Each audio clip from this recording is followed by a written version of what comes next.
you need to record this. Okay, cool. So let's dive in. So the first thing we want to do is have an icebreaker, just have you all get to know each other in the chat. So just answering this very first question, why did you choose to come to CU? There might be a variety of options. So we're going to have you all blow up the chat here and feel free to type in your answer. Why did you choose CU?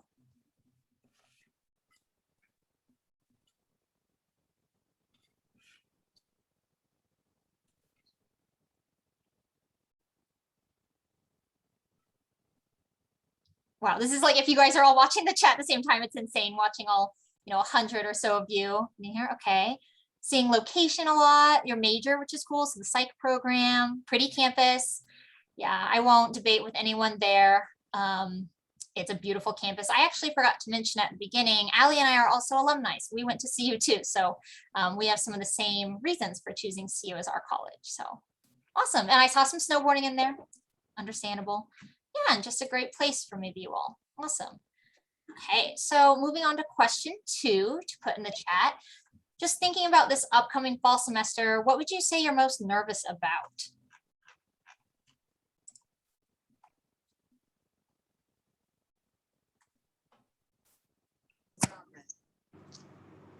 Okay. A lot of time management, classes, the workload, finding friends, homesickness,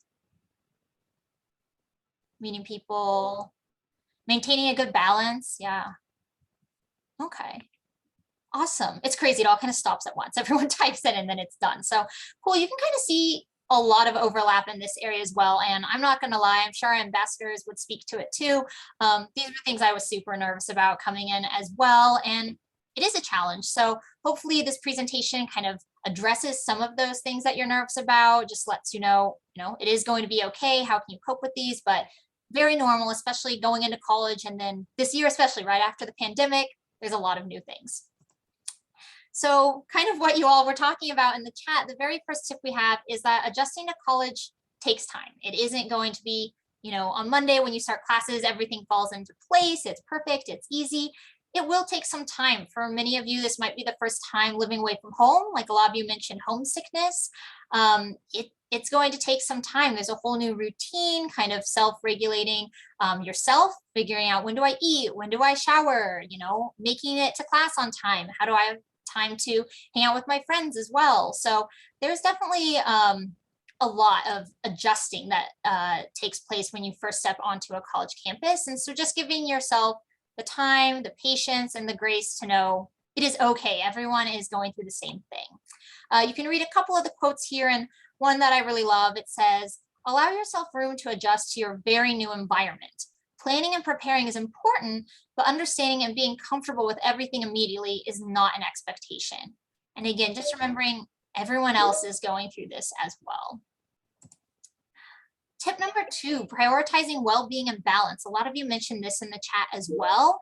And what you can see to the left on the screen is a well-being kind of balance wheel, a wellness wheel. So this wheel has 5 different categories or areas, and it's important to know that your wheel might have different things. It might have additional things on there. Maybe it has environmental, maybe it has spiritual, maybe family is on there. Just these different things in your life that are important to you. As the wheel kind of suggests, they're all interconnected. So if one of these starts to lack or go down, the other ones are going to suffer as well. So just going through them, your career. Right now, that is being a college student. Some of you also might have part-time jobs, or full-time jobs, depending. So that might be part of that career balance as well and take up a lot of your time. Social aspect. You all know what that kind of entails, hanging out with your friends, maybe family does fall into this category. A lot of you might have roommates, living with someone else that's not a sibling or your family for the first time, figuring out that space, that all falls into the social category. Financial too, right? Besides the fact that college is expensive, we all know that. There's a lot going on, figuring out getting groceries maybe, when do I go out to eat? How much money do I have? Am I working, this job as well? Are you getting help from your folks back at home? But that can be a stressor for a lot of students. Physical, I think we talk about that a lot, and kind of your physical and mental well-being. You know, are you getting enough sleep? I know that's sometimes harder and easier said than done in college, but are you taking care of yourself? Are you eating enough? Are you trying to eat healthy? Are you trying to get outside and exercise if that's really important to you? And just finding the time to do that. And then community, of course, use a pretty large campus. So how are you finding your community in this 30,000 plus campus? Where's kind of your niche? Where do you fit in? How are you connecting with others? And so some of the ways that CU supports students is through CAPS, which is the Counseling and Psychiatric Services.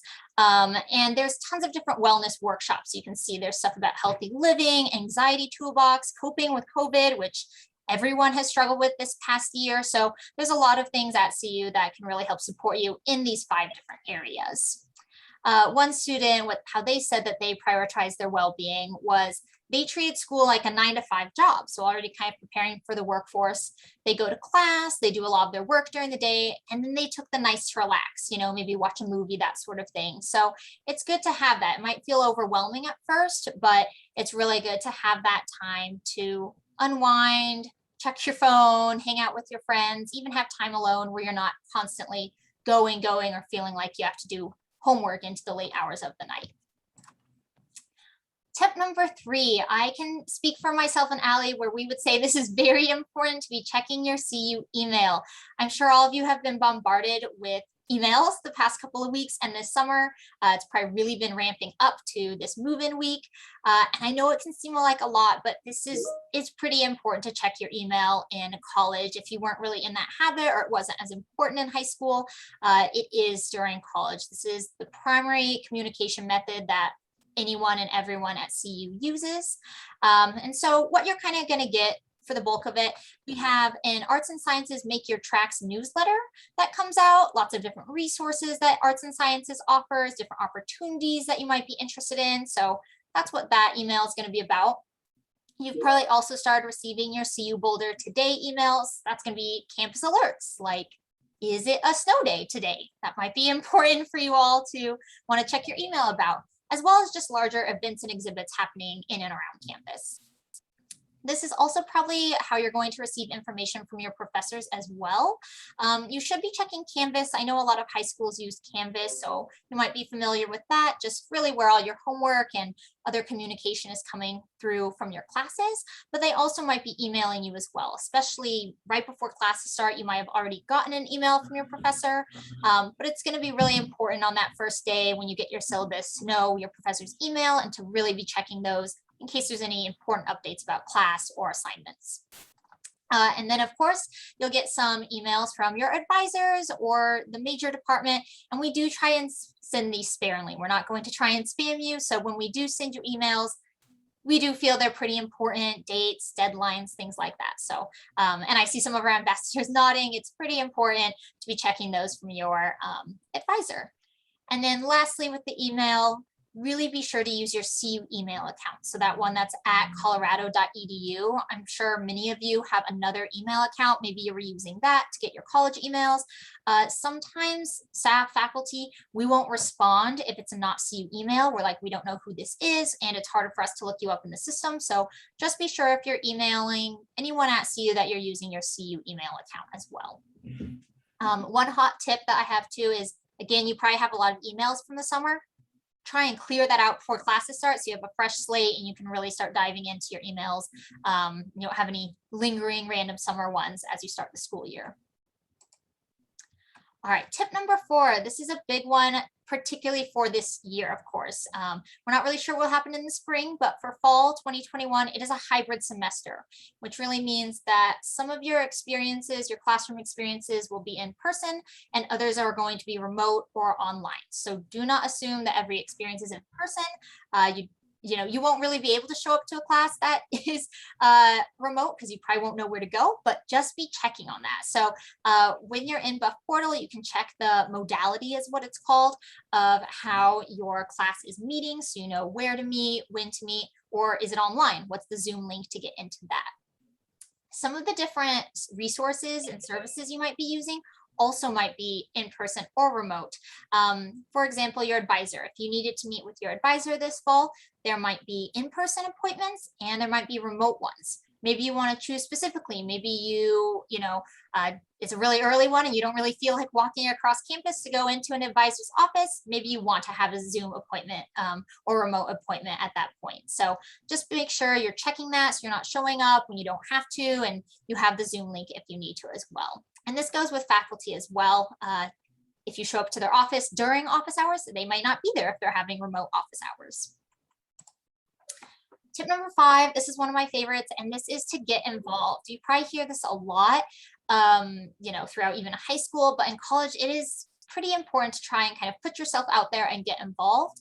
One way you can start is this next Wednesday. So after you've attended a couple classes, on August 25th from 2 to 6 p.m. on Norland Quad again, so kind of right by the library, there's going to be the Be Involved Fair. So literally every student organization that CU has to offer is going to be there. So anything from Greek life, if you're interested in that, student organizations, and then everything in between. We have a huge skiing and snowboarding club. We have anime clubs. We even have like the hula hooping and throwing fire clubs. And I'm not joking there. There is pretty much anything and everything for anyone on campus. And you can maybe even ask the ambassadors later what clubs they're involved in and how they got involved. So this is really important for just making friends at CU since it's such a large school. One of these quotes says, put yourself out there. It's different from making friends in high school. I would text random people I met to hang out and made friends that way.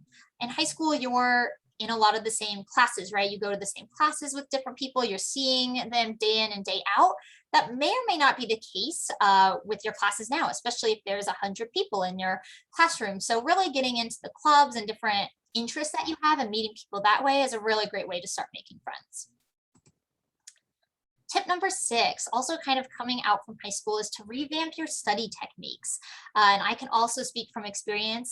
Studying for college is very different than it was in high school. I know for some people in high school, you had to still study all the time. Others, maybe you didn't really study that much in high school and you still got by. So in college, you really do need to study for those tests. So looking at when is the test? Maybe starting a week or two in advance, breaking it down. And there's just a couple different options of study techniques here on the left. You will find your own style. It's going to be different for everyone, and it might be a little bit of trial and error, but a couple different suggestions. Color coding your notes after you attend class, kind of going through, if you really like going crazy with the highlighters, highlighting what's really important. Maybe you copy the notes from that instead of, you took all the notes in class. Maybe you pull out what's really important when you retake the notes. Flashcard memorization, you've probably all heard of that one. If you're taking any sort of memorization class like anatomy and you have to match everything or find out keywords. And then some of you might not have heard the Pomodoro technique. This is a great one, I think, especially for college students. Instead of just sitting down for an hour, 2 hours and just straight studying, you take breaks and you reward yourself. You maybe study for 25 minutes, you set that timer, you get up, you get a snack, maybe you call your friend on the phone, you have a TikTok break, whatever it is for you, you take that break and then you get back to it to kind of reset your mind. Another thing that you might want to look into is while you're exploring campus this fall, where do you want to study? Do you like studying in your dorm room? Do you like going to the library when it's nice? Do you like going outside, sitting under a tree? So just finding where's that place for you that you can really focus and study. Tip 7, being open to new experiences. So this one's pretty big in college as well. There's just a lot of different things that are going on in college. You can see from these pictures on the left on the bridge, we have a student that's studying abroad, a student taking part in an art installation, and then that really scary one to me, someone bouldering up on the flat iron. So college is really all about trying new things and discovering who you are, who you want to be, what sort of person you want to be, what you want to get involved in. And this is really true for your major too. So all of you, psych and neuroscience, sometimes halfway through you decide, this isn't really for me. I'm not really enjoying the classes. I really liked English in high school. Maybe I'll try that out. So just knowing that, it's flexible in college. You can definitely jump around, find new things that you enjoy. And that's kind of what one student said over on the left there, of just figuring out who they were, what they wanted to study, and just being open-minded to that. Tip number 8, almost done here. We have 10 tips. But tip number 8, failure is not permanent. And I think this is a huge one. It's just not. There are going to be bumps in the road in college. I'm sure you all expect that, whether it's through the workload, the classes, maybe you don't do so well on a test or an assignment. Maybe you're struggling at first to kind of get connected, find friends, or later on you're having a fight with your roommate. There are these things that are going to come up against you in college, but knowing that it is just here in the moment, it's now, it is not forever, and that it is that learning process that you're going to overcome it, get through it. There's tons of support at CU through advisors, your friends, CAPS, academic coaching. There's tons of ways to help you succeed in college, and everyone really wants you to succeed. So knowing that, that first time you come up against a hurdle, it's not permanent. You can get over it and it's going to be okay, and you'll come out on the other end even stronger. Tip number 9, reaching out for help and self-advocating. This is a huge one in college. In high school, maybe your parents did this a bit more, or you had a little bit more contact with your teachers or your guidance counselor.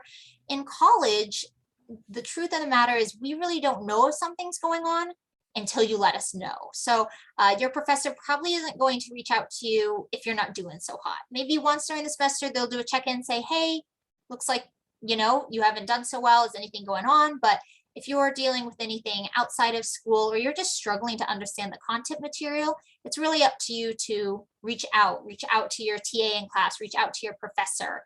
If you're just having a hard time in general, reaching out to your advisor, letting us know that, hey, I'm kind of having trouble making friends. Do you have any suggestions for that? We'd love to talk about that sort of thing, talk about if you are experiencing homesickness. But again, we don't know unless you let us know. So this is a big thing in college, is just ask those questions, put yourself out there, and you will get the help you need. And then finally, tip 10, I saw this a ton in the chat of what students were most nervous about, time management. It is something that can be hard for a lot of students if that is not what you are used to. And again, you're now organizing your whole day. It's not just, I go to school, then I do some homework because my parents tell me to, I eat dinner, I hang out, go to bed. It is all up to you. You get to decide when you wake up. You get to decide, you got to decide when your classes were. If you had morning classes, afternoon, you get to decide, oh, I have a 2-hour break. Do I want to just hang out and go to lunch? Do I need to work on some homework? So it is really all up to you. And it's going to take some time, again, that adjustment period of finding out what works for you. Some students like to create a whole kind of calendar and they follow that if they kind of need some strict reminders of how to get through their day. Other students find they can just, kind of take it day by day, see, oh, I have time now to work on this, or, I need a break. I'm going to go hang out with my friends, that sort of thing. So it's really good, though, just to kind of figure out how is it going to work for you. And again, this is something that advisors love talking about and helping students work through as well. And then another thing, just with time management, that first week of classes, when you get all your syllabi, and it might seem very overwhelming at first to, see when everything's due, a really good tip is look when those big things are due. When are your big projects due? Any big papers, maybe mark that on the calendar, and then you can see, oh crap, 1 week in November, I have a ton of papers due. Maybe I should start working on this one earlier than this one, so you don't have 3 papers to write in a week or something like that. Okay, so those were the top 10 tips, again, for first-year students from previous first-year students, upperclassmen, on how to kind of succeed and thrive during that first year. Dates and deadlines that we wanted to get through. Classes start next Monday, so please attend your classes then if you didn't know that was when the classes started. Some other important deadlines, again, that maybe you want to write down or put in your virtual calendar.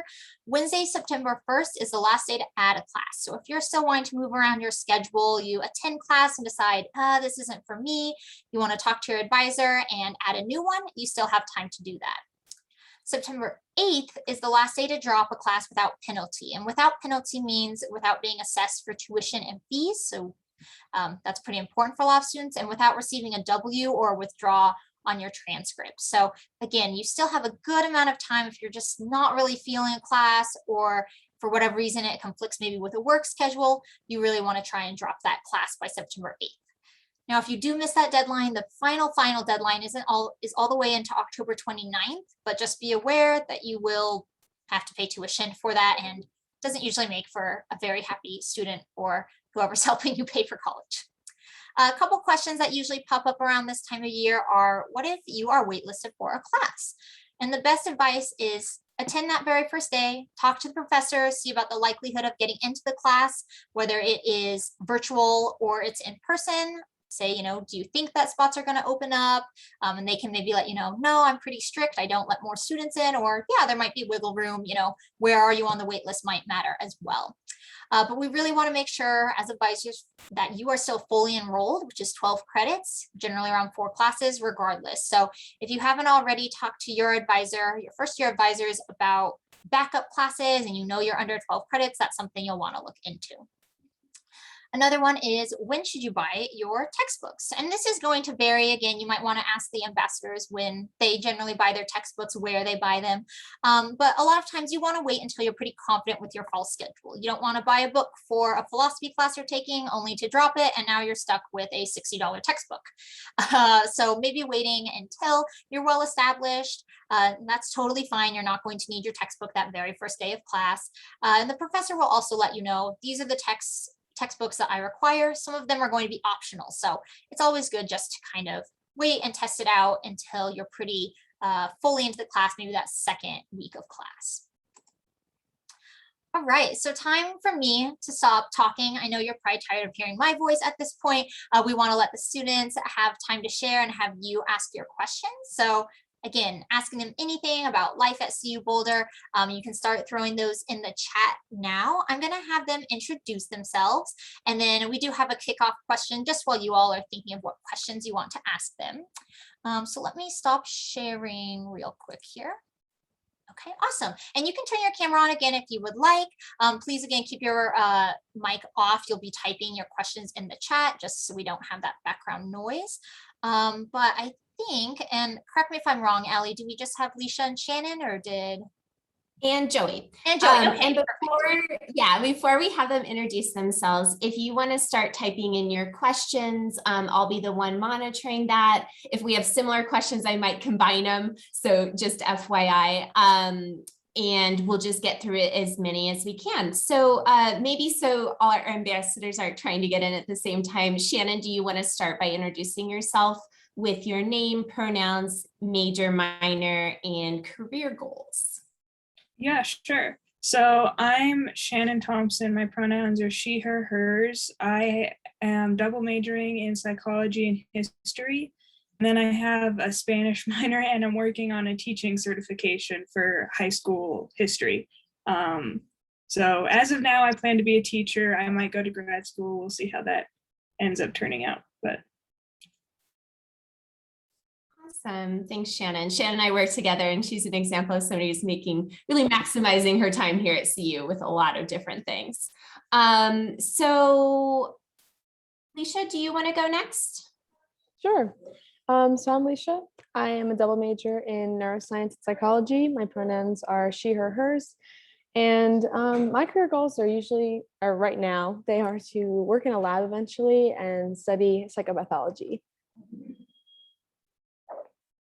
Cool. And Joey, if you would like to introduce yourself. Hi, my name is Joey Zigman, or Joseph Zigman. I use he, his, him pronouns. I'm majoring in psychology with a minor in sociology and a certificate in health, resilience, and wellness. And I hope to go to grad school and get a PhD and become a therapist to help people in the future. Awesome. So you all can see our ambassadors are not busy at all. They're barely doing anything at college. No, they are all stellar students, and they are working hard and pursuing a lot of different things. And that's something that's really cool about CU. So again, start typing in your questions. It looks like we already have some, but we wanted to kick it off by asking our panelists, what was your transition to college like? I guess we could just go in the same order that we introduced ourselves in. So I'm actually local. I'm just from Castle Rock, which is like an hour south of Boulder. So it was a really easy transition for me because I had been able to visit the campus, of course, because it was pre-COVID, but also like literally half of my graduating class from high school also came to CU. And I've been rooming for the past 3 years with someone that I met my sophomore year of high school. So I didn't have to worry necessarily as much about, being completely by myself, without my family or any friends, but it was pretty easy. And the university tries really hard to make sure that you have all the resources and all the opportunities to ask for what you need and, know that you're supported no matter what situation you're coming from. So mine was the complete opposite as far as being comfortable, I guess. I'm from New Jersey, and I was the only one from my high school to come out here.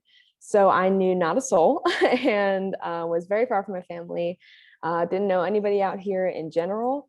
But with that, it was still like a good transition. Like it was stressful trying to figure out like, okay, I'm completely on my own. I had to figure out what to do. I'm like at college, which is just a weird feeling in general.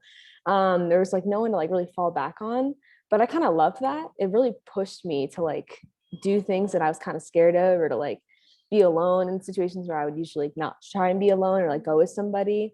And like Shannon was saying, the events are like really good too. Like they really try and make sure that you feel like you can like get into a group before your classes start. So like little welcome events that might seem a little silly were actually really helpful in trying to find friends. And yeah, so it was, although it was a big switch, it was still relatively easy just because I'm in the mountains and not in New Jersey, which is great.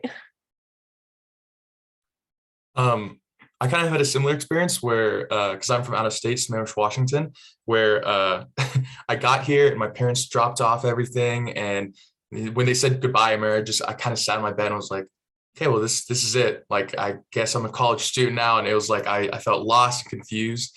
But there's a lot of like hall programs that got me to make friends with a lot of people on my floor and kind of got me involved in the community right away. But the transition was unnerving, but it definitely helped me become more independent and responsible. And I started like actually planning out my days and figuring out what I need to do, when I need to do it by.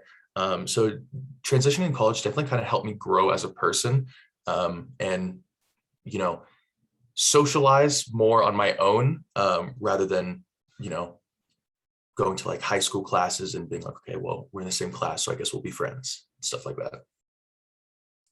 Awesome. Thanks, panelists. I also wanted to let you know, please don't feel pressured to answer all the questions, especially one, if you don't have a response to it, if it doesn't apply to you, or if you feel like it's already been answered. So definitely just keep that in mind. We have some awesome questions coming into the chat. So first one, are assignments listed in both Canvas and the syllabus? And do you all have any good tips for keeping track of assignments and due dates? I mean, it really depends on the professor if they're listed both in Canvas and on the syllabus. A lot of the big assignments, like if you're turning them in online, will show up on Canvas just because that's where you're going to be turning them in. But I would focus more on the syllabus, actually, if you really want to know when things are due. And then to go along with that, I have a big wall calendar, and once all my syllabuses are out, I write everything down in different colored pens on the days that they're due on my wall calendar. And then in front of my desk, I have a little board where I can put sticky notes of things that I need to do like right away, so that I absolutely can't forget any of my assignments. But it also helps to just see all of that laid out, because then you can kind of see the flow of the semester. Yeah, I religiously use the like sticky notes on the MacBook that you can like put on your desktop. I have a hard time planning really, really far ahead. I feel like it's good in theory and then I never look at it again. So I just write a million notes and have them all expanded so I can like, and different colors and different things. And that way I can like see my assignments. But like Shannon said, definitely the syllabus is your best bet.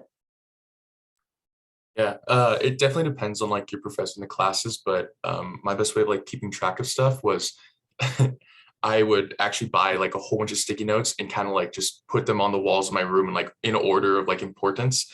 And I would also make like a to-do list for the day, so I knew what was like due at the end of the day, along with like having track of like if there's any major tests or projects in the upcoming weeks on like those sticky notes on my desk. Awesome. So we have some sticky note fans here. Don't know if there's any in the chat that are sticky note fans, but either virtual or physical, but yeah, so lots of different ways there. This is a great one. Did any of our panelists study abroad or have plans to? And if you did, do you know any good programs for study abroad with psychology? I haven't gone yet, but I'm planning to go this upcoming summer to Spain because that will help me finish my minor.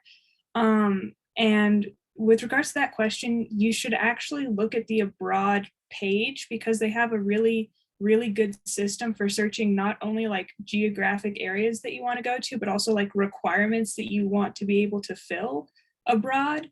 And especially for psychology majors, most of what you're going to be able to fill abroad is going to be like gen ed credits and stuff like that, or like diversity requirements. So if you're planning to go abroad, maybe don't take those classes on campus and take other classes instead. And your advisor is also really helpful. Like Allie's been helping me plan this for like a year and a half. We have a running document that I have. So yeah. I haven't studied abroad or have plans to, so whatever Shannon said is great. Yep, I'm in a similar boat. I haven't, but I'm trying to my next year of college. Just as a quick follow-up, can I ask you all what year/semester are you planning on going abroad? I think a lot of students wonder, do I go first year? Do I go senior year? When are you all thinking of going? So I'm starting my junior year right now, and I'm planning to go in the summer. So it would be the summer between my junior and senior year. But I know a lot of people I've talked to that want to do either a full semester or a full year abroad. That's usually like junior, senior year is how they usually plan it. But again, you'd have to talk to your advisor to figure out what would work with what you're trying to do. Yeah, if I were to study abroad, I would do like Shannon's doing the summer. I'm going my junior year as well, and I would go into the summer after this year, or the fall semester of senior year is probably what I'd feel most comfortable with. Yeah, I'm in my junior year as well, and I'm shooting for a full year next year, my senior year, to be studying abroad. And then I'm not sure if you all have been watching the chat, but Ali did put in the Education Abroad website if you all want to kind of pop over there and check it out. Okay, this is a good one. How do you declare a double major or minor, since a lot of you have that, and when should they do this? I just kind of went to my advisor and was like, hey, what do you think about this? Because I came in with a bunch of credits from high school and I knew that I really liked history. Because history is my second major, I came in declared as a psychology major. And they will pull up a hypothetical degree audit a lot of the times and help you figure out what classes apply to maybe both degrees, what classes you would need to then take that's separate, like how it would increase the amount of credits you have to take. But it's not something you need to think about your freshman year, really. Like sophomore, junior year, you can still add minors. It might be harder to add a major starting your junior year just because those have more credits, but it's pretty easy. You can do whatever you want to do, really. Yeah, I added my neuroscience major to my psych major, I think the beginning of sophomore year, which initially stressed me out pretty bad because I was like, oh my gosh, how am I going to fit any of these requirements in there? But I did talk to like Elise and all different people just to be like, hey, can I do this? And they won't lie to you. They won't be like, oh my God, yeah, you're going to make it. And then you don't. So they will be honest with you and let you know and help you figure out a plan to really like make sure that you're on track. And I think I still have some open spots in my like future classes, like even though I started late. So like I was saying, there's never like minors are pretty easy to add, but as long as you just talk with someone and be like, hey, I want to add this, and then you lay out like what kind of class you have to take and how long it'll take to get through those. That's as long as you take those steps, it'll be all good. So when I first got to college, I really kind of overestimated my abilities because I did really good in high school. So I was like, oh, college is going to be a piece of cake. So I mapped out this whole schedule so that I would triple major and have like 2 minors. And so my first semester here, I was taking like 24 credits and I had to sign to get like permission to do this. And I was taking continuing ed classes. So it was a horrible mistake. But I didn't really know what I wanted to do. And so I was trying to keep as many doors open as possible. And another mistake, I didn't even talk to my academic advisor about any of this my first semester. So they're probably just seeing a whole bunch of like red flags and are like, but as I started taking more classes, I started to see like more of my interests, and then I changed it to just a neuroscience and psych major. And then I talked to my academic advisor throughout like my whole sophomore year, like probably like almost every other week I was in contact with them, and we ended up finding out what I was more interested in, and then I changed it into becoming just a psych major and a sociology minor. So definitely having the academic advisors as like a resource is extremely helpful, and going about like changing your major and minors is relatively easy, and it's really nice to kind of sit down with your advisor and kind of create a plan for yourself, so that you don't kind of overwhelm yourself and burn out. So yeah. Something else that I just thought of, when you do declare 2 majors, if they're in different colleges or different specialties, you'll get another advisor. Because like I have Allie as my psych advisor, but then I have someone in the history department as my history advisor, and then I have a different advisor for my Spanish minor. So you'll be talking to people who specialize in what you're wanting to do. It's not like it's going to be all on one advisor to figure out like the 3 things that you're trying to do. So you'll have a bigger support network if you do decide to do that. That's a great comment, Shannon. And then psych and neuroscience are within the same area, so we do advise for both of those. This is a follow-up question for Leisha. How do you balance having a psych and neuroscience double major? And you touched on that a little bit. Yeah, so the nice thing about the psych and neuroscience double major is that a lot of the classes can like double for both, is what I've been figuring out. Like, you obviously your gen eds you have to get through, but like everyone's always like, oh my God, to do 2 different majors, it's gonna take like 8 years of work put in 4 years. But a lot of those classes that maybe work for psych also work for neuroscience, and they can really double and get those credits together. I do work on managing my time as best I can, and I abuse office hours because I need to talk to my professors all the time about all the different classes I'm in. So that's like the main thing of balance, and I think is trying to make sure you have all the time to do your work, and just I'm also a little anxious, so I plan like my entire college freshman year. So I have every class I need to take until I graduate. You don't have to do that, but that helped me like feel confident in what was happening, had that planned out. And then day to day, you know, I go to my office hours, I figure out things with professors. I also make my schedule have gaps in it so that I can go on, like stay on campus and do work. So I usually do like a class, gap, do work, then go to class, another gap, do work, and then go to my last class. And then either stay on campus or go home. But I try and give myself time between classes where I'm like already on campus, so I might as well just stay and do work. And that's helped me a lot. Thank you. And then Allie wanted to answer one kind of follow-up question while we're talking about majors and minors. So we had somebody ask if it's too early in your first year to talk to your advisor about a potential double major or minor. It's never too early to mention that. As our ambassador said, that doesn't mean you have to declare it that day and get started, but it's an amazing time to bring that up with an advisor of what all your interests are, because there's so much room to explore your first year that you might be able to take a class that's also a GE or an elective that help you kind of confirm that decision later on. So never too early to bring that up, never too early to bring up, hey, I'm thinking about study abroad someday. We always love to hear those things early on. Great. Okay, this is a really good question, as all of you have just moved onto campus. What is a good way to find all your classes on campus before school starts? And how early should you get to your classes that first week? So my freshman year, especially, like the Saturday before classes start, I would just go on campus and wander around and find all my buildings. And like if the buildings were unlocked, I would then go and find my classrooms in the buildings, just because it's a good way to like familiarize yourself with campus as a whole. But it also meant that I knew like which bus stops would work best if I had to take the bus, because I lived in Willville my freshman year, so I did have to take a bus. But it helped me figure out which bus stops and like how long it would take to get from a bus stop to a building. And then I personally am chronically early to everything all the time. So I arrive like 15 minutes early, no matter how much I try. But especially if you have a larger lecture hall, that's probably a good idea, because then you'll be able to find seats where you want, because those can like fill up pretty fast depending on the class. Yeah, as far as getting to the campus, I did the exact same thing as Shan. I like just walked through my schedule a bunch of times because I was super anxious I was going to get lost, because this campus is identical. Every single building looks the same. So that can be a little bit overwhelming. And I get to class about like 10 to 15 minutes early, just because I like to sit in like one of the first few rows. and it's a hit or miss. Either those fill up first or no one ever wants to sit there. So just in case, I get there early just to get myself prepared and like mentally ready for class. So I love this question because I lived in Hallett Hall, Bear Creek, the Quad, and now I'm in Willville North.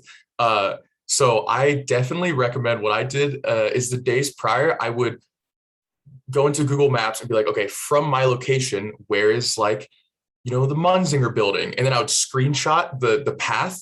And then after having that for like every single one of my classes the day before, so like the weekend before classes start, I just spend the whole day doing a field trip and just going from my building to that to like learn the quickest route, learn like, you know, where exactly those classrooms are. And then for like how to get to like, or like how early you should be your classes. I too love to be extremely early. I remember my freshman year, I actually would show up to my first class at like the time that the previous class was starting because I was just, I don't know. But I would try to get really early to my classes so that I could sit in the front row because especially with those freshman classes, the classes, like the size tends to be really large and your professor by the end of the year, if you aren't like talking to them, won't really know that you're in their class.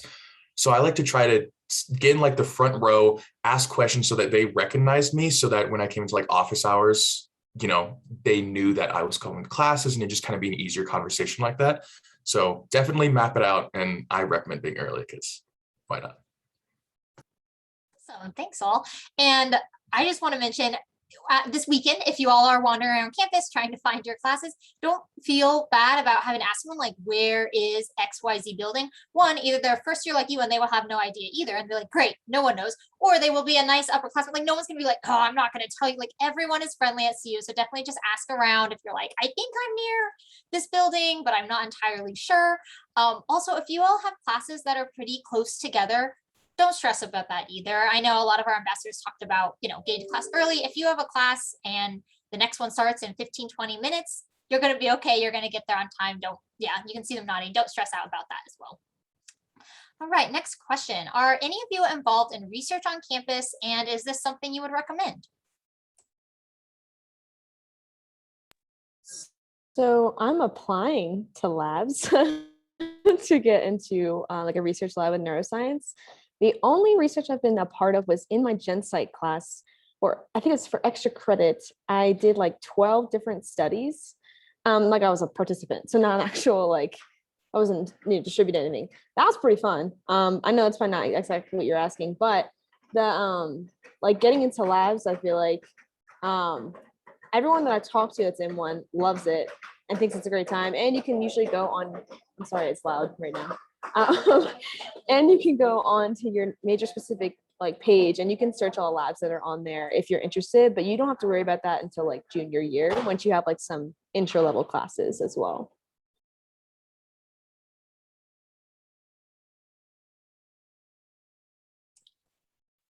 Go ahead, Allie. Yep. So I just put a link if you're curious of what research happens in the Department for Psychology and Neuroscience. And absolutely feel free to work with your advisor when you're wanting to start this process, either for research or an internship. We're more than happy to kind of share their process with you and tips on how to reach out. So if that's something you're interested in, that is something you could schedule an advising appointment to talk about. I just want to give space, Shannon or Joey, if you wanted to, if you had a response or not. Okay. No, research isn't my thing. Understandable. Looks like you're going for teaching, so that makes sense. Awesome. How would you all recommend getting to know your professors? So in a large lecture hall, it can be kind of hard, but Joey made a good point about, you know, sit where they can see you. Like if you can participate, like when they ask questions, do that, because then at least they'll recognize your face if you have to go into office hours. But just go to office hours. You don't have to have a problem to go to office hours. Like a lot of the professors are happy to see people because they don't want to just like sit there for 2 hours with no one to talk to, because that's terrible. But just go in, like introduce yourself, say, hey, you know, I'm taking your whatever level class and I just wanted to say hi.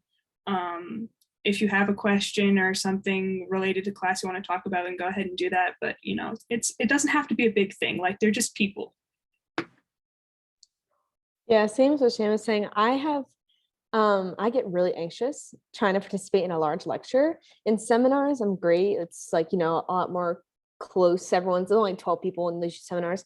So it's totally fine if you don't feel comfortable participating, but sitting in the front is a great start. You don't have to say a word. You can just look them in the eye. They're right there.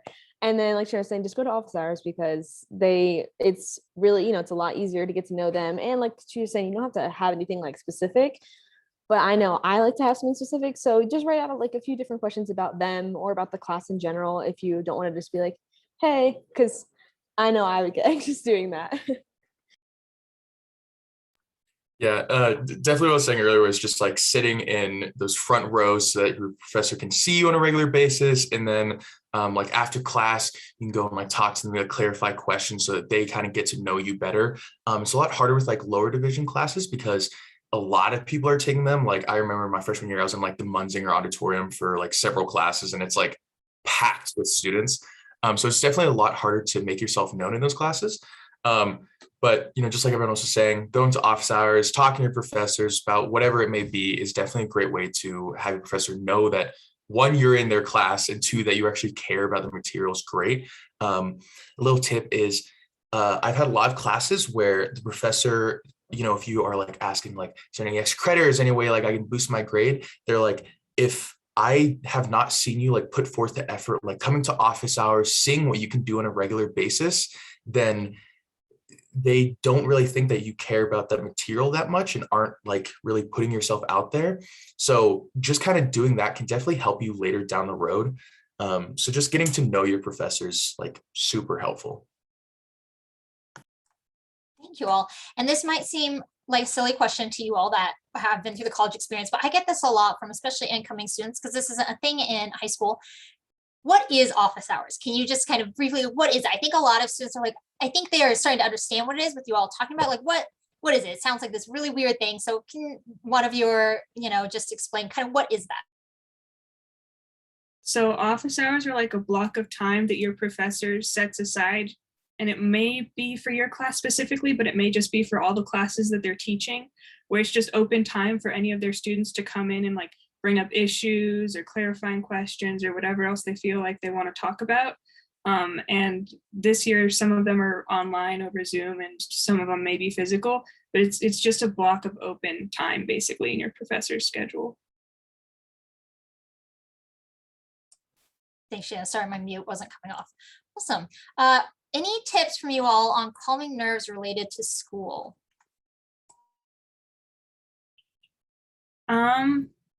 I don't like talking in front of crowds, which is ironic given that I'm doing this here now.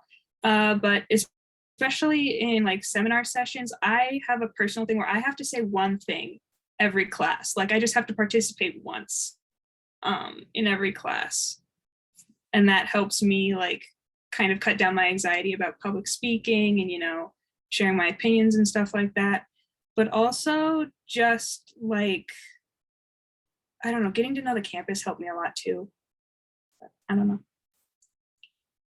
Yeah, I feel like that's like I'm sorry, it's loud again. I feel like that's like a hard question. Because it's like it just happens over time. Like you're nervous until you're just like somehow okay. And then there's still things that are like you're still nervous about, but like when I first got here, I would go on hikes a lot. That honestly helped calm my nerves. And knowing the campus, and then also just being comfortable doing things alone, that really helped me. Like walking around, maybe getting food by myself, because I get really anxious in like lunchrooms and like that, because there are so many kids in this school that there's never a dull moment in the cafeteria. Like there's just always people constantly. So I was like, all right, I'm gonna go in here today, I'm gonna eat by myself, and that's not a problem because who cares? But just doing like little things like that help calm my nerves, I guess. If you feel like you are getting overwhelmed, also giving your space to be overwhelmed for a second and just kind of step back. And you don't have to be always on, running around, making friends, going crazy, doing homework, doing this, doing that. You can also just like sit for a minute, and people might be like, oh man, you're staying in tonight? It's Friday, let's go out. But like, you don't have to. So if you're feeling overwhelmed and this week was really crazy and you just want to watch Netflix all night and go to bed, that is perfectly fine. And if that feels like it's going to help you, then you should do that.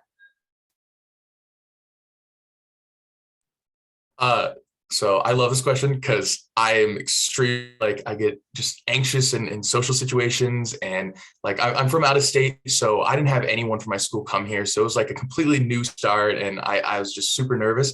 But something to keep in mind is that everyone is going through this together. Everyone is going to be nervous for these new experience of college classes. It's like you are not alone in this. So it's definitely something that, you know, everyone's going to be experiencing. Just some tips from me, and what like I tried doing was, in hand with getting to classes early, I tried to make friends with the people who sat like in that front row or around me, because then you have people in that class you can talk to about like homework or anything like that. And also sitting next to like a friend in your class can definitely kind of help, you know, ease that stress and stuff. And you can talk about like how your day's been going and stuff like that. So that's definitely something I'd recommend. But also with like COVID and all the stuff that we've been quarantined, all of our social batteries have kind of been lessened a little bit. And so, you know, being in social situations can definitely make us all stressed a lot more easily, and like just like stuff like that. So definitely after your classes and stuff, it feels like, oh, like that was an exhausting day, then definitely like, you know, go back and watch some Netflix, or, you know, take a hike. Just do what you got to do to kind of re-energize, to say. That's great advice, everyone. So you all are veterans now, all of us actually, on this fun COVID time.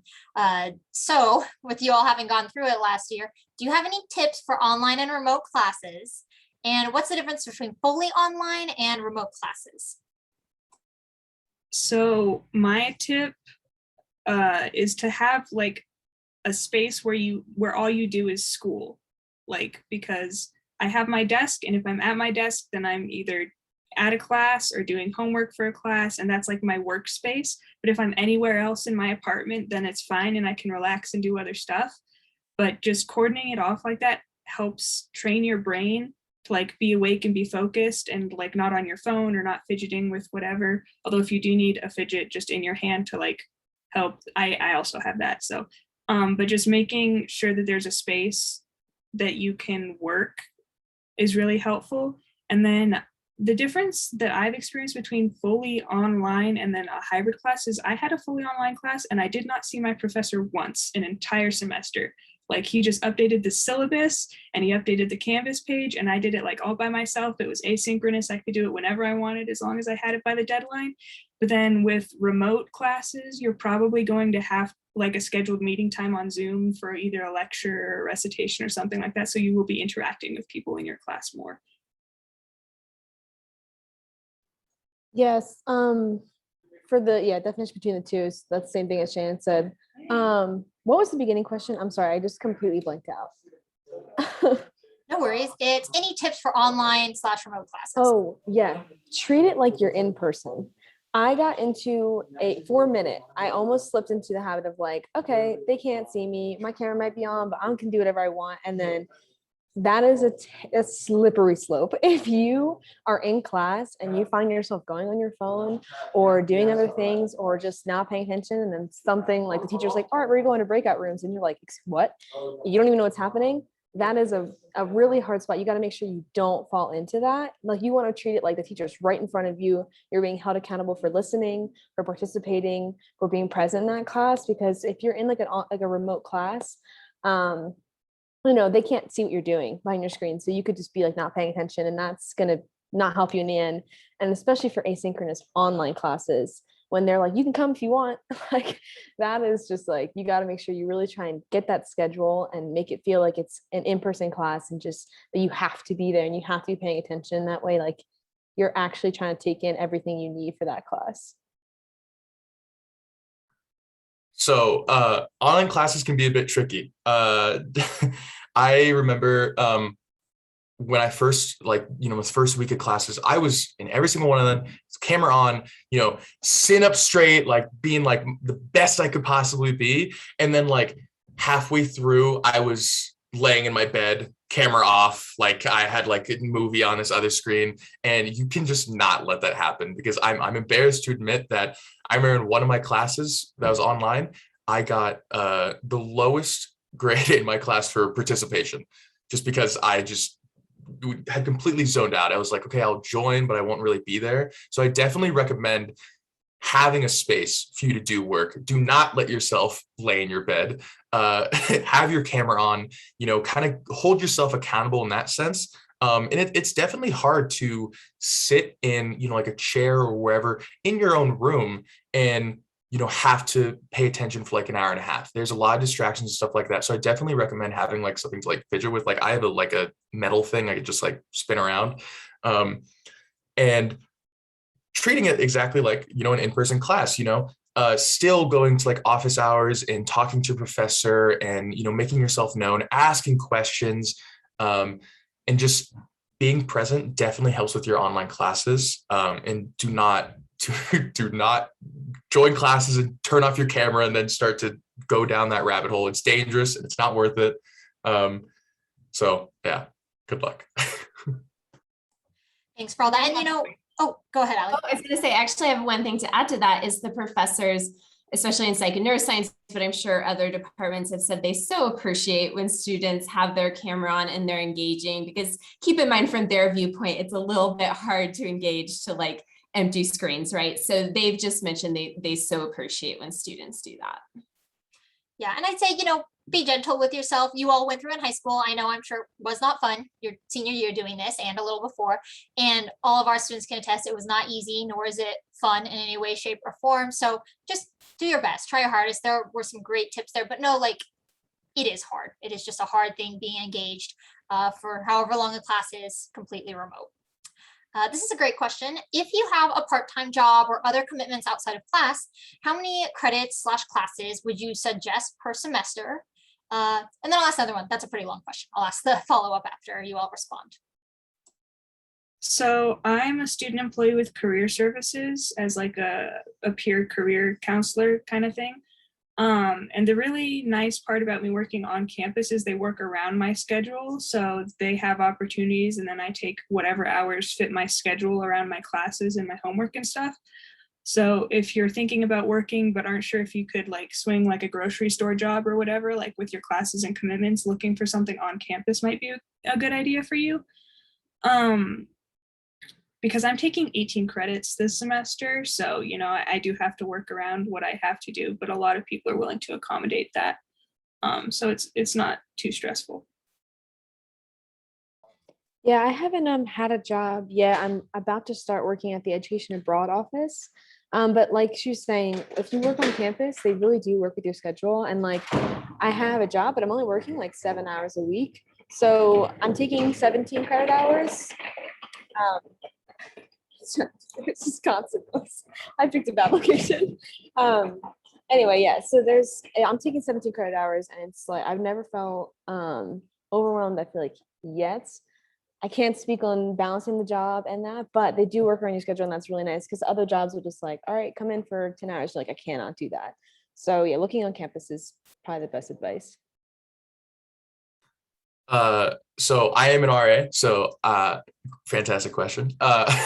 Last year I was also an RA, and so I was kind of like testing the waters of like, okay, I'm having a job and also taking classes, like let's see how this works. And it's pretty manageable, but it's definitely, you have to know yourself. Last year I took 18, I believe, both semesters. So it's kind of just, I found like being an RA, usually the work stuff is like in the evening after classes. So that was kind of helpful because, you have all your classes and then it's like kind of that work aspect. And then this year, in addition to being an RA, I found that I had enough free time actually to pick up an internship.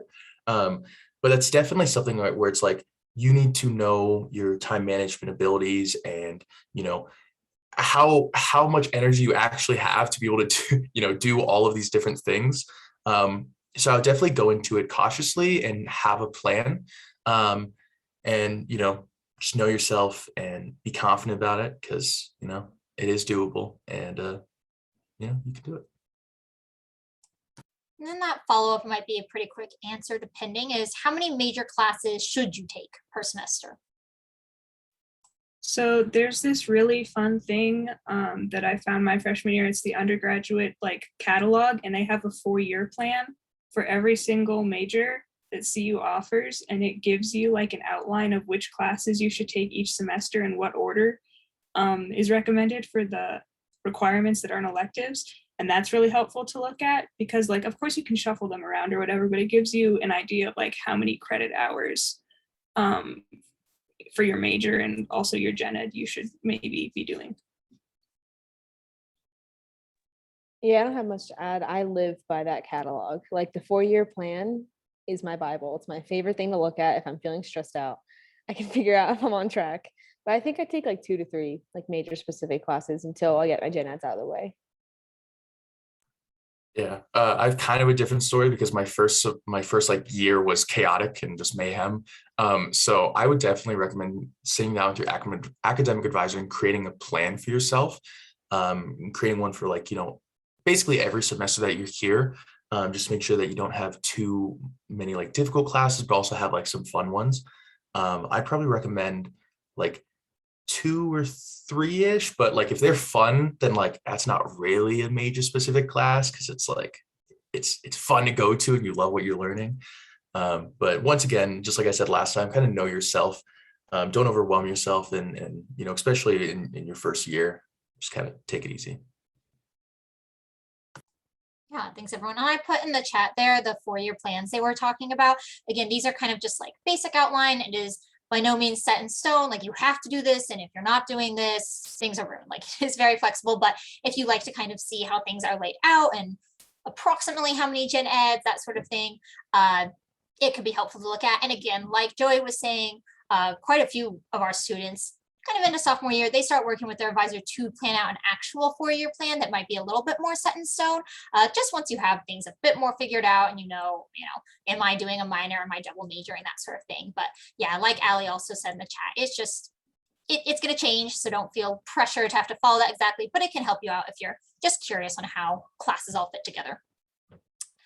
All right, next question is, what is one thing that didn't work out during your college experience or that you failed in, and what did you learn?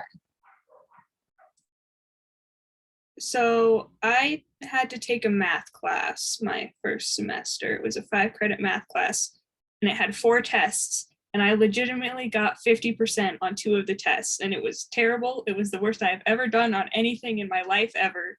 But, I didn't fail the class. So do your homework because that actually counts for a lot. So don't skip out on your homework. But it didn't, throw my path or throw my, course plan off path. So, a failure is not going to like mean that you can't graduate from college.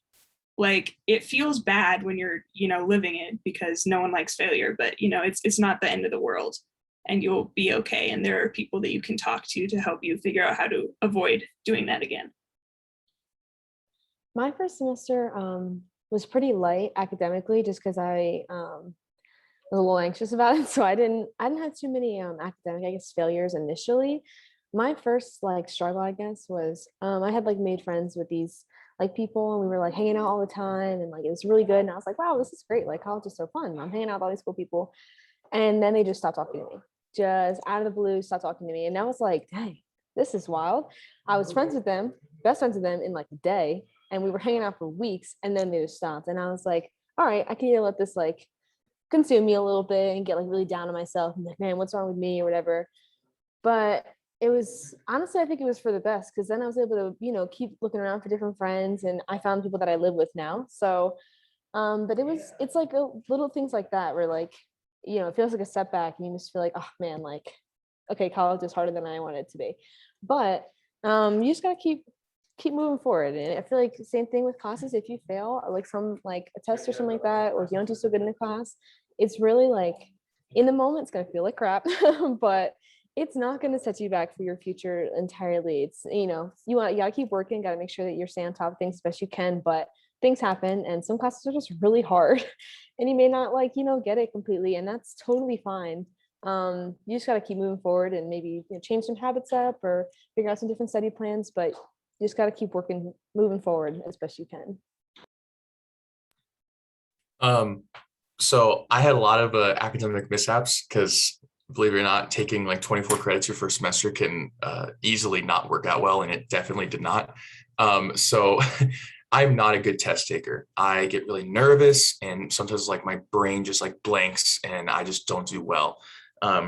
So a lot of time, or basically what I've learned is just do your best with like all of the homework, all of those small things throughout the year. Because then when it comes time for that midterm or the final, you don't really need to get like a 90% or like 100%, right? Because you've done so much work and you've given it your all that, you may only need to get like, I don't know, one time I had to get like a 40%. And it's like, it makes it so much easier going to this test knowing that, okay, I do not need to do the absolute best here. And that just really helps. I did have a class that I worked hard throughout the year and I still didn't do well. And then the midterm came around and I just did even worse. And it was just absolute chaos. But I talked to my professor in all the office hours. I was like, I don't know what I'm doing wrong. Because there's a lot of times when that's happening where you're like, okay, well, I'm just an idiot. And, it's all this stuff. But don't do that, because that's just not going to help you. A lot of the times, sometimes maybe that isn't, the career path for you. Like I took like an anthropology class and I had no idea what I was doing there. So that was a lesson learned there. But like I was saying, a lot of times talking to your professor in like office hours, they can definitely help you through, taking tests and stuff like this and kind of help you create a plan, just like meeting with your academic advisor will do for the class and how to approach different things in the class. So that's definitely what I'd recommend there. Thanks for all being vulnerable and sharing just these very real college struggles that happen. We do have one last question, and then I'm just going to remind you all about the majors fair later today. But the last question is, what is a piece of advice you have for incoming students? Go out and do things. Like, they don't have to even be like club things. Like, just go out and walk on Pearl Street, or go out and try a new restaurant. Like, just don't sit in your dorm all the time.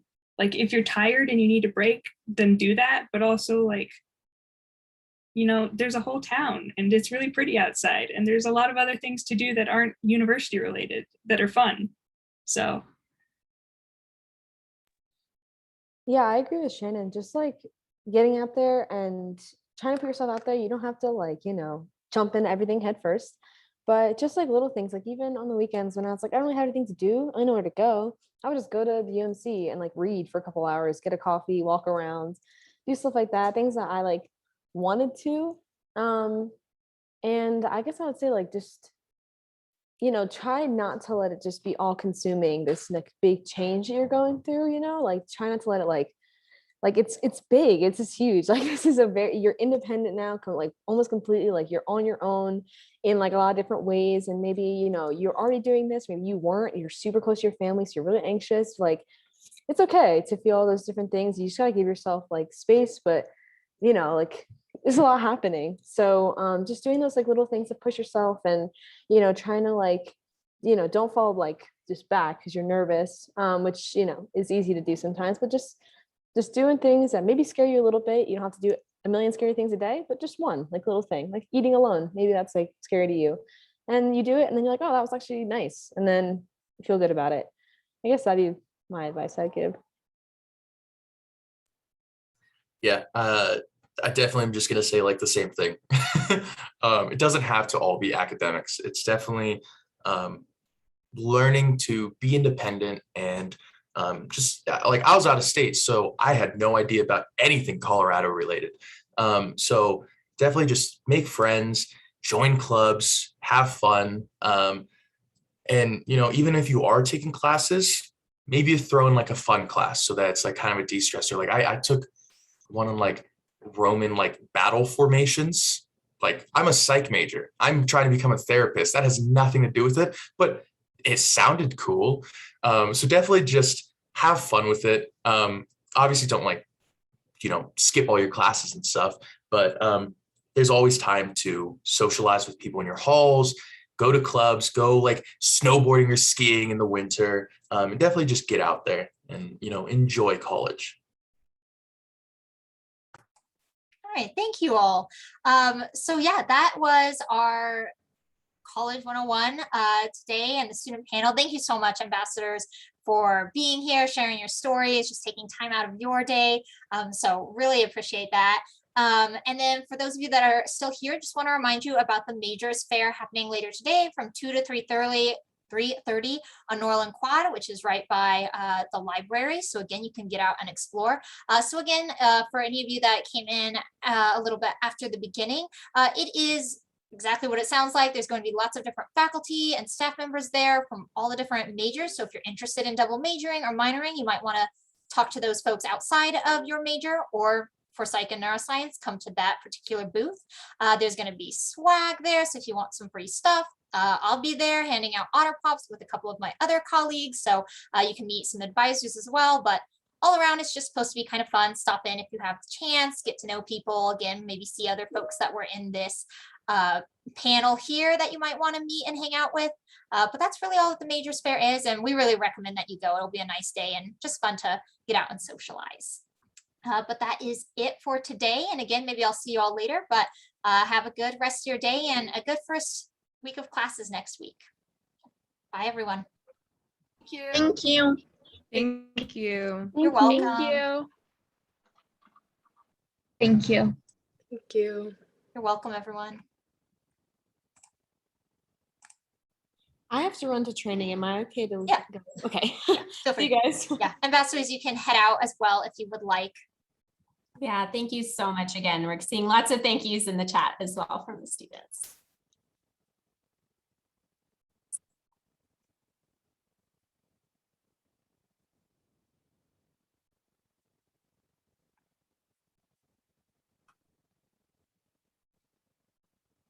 Do you want to stop the recording now, Elise? Yeah.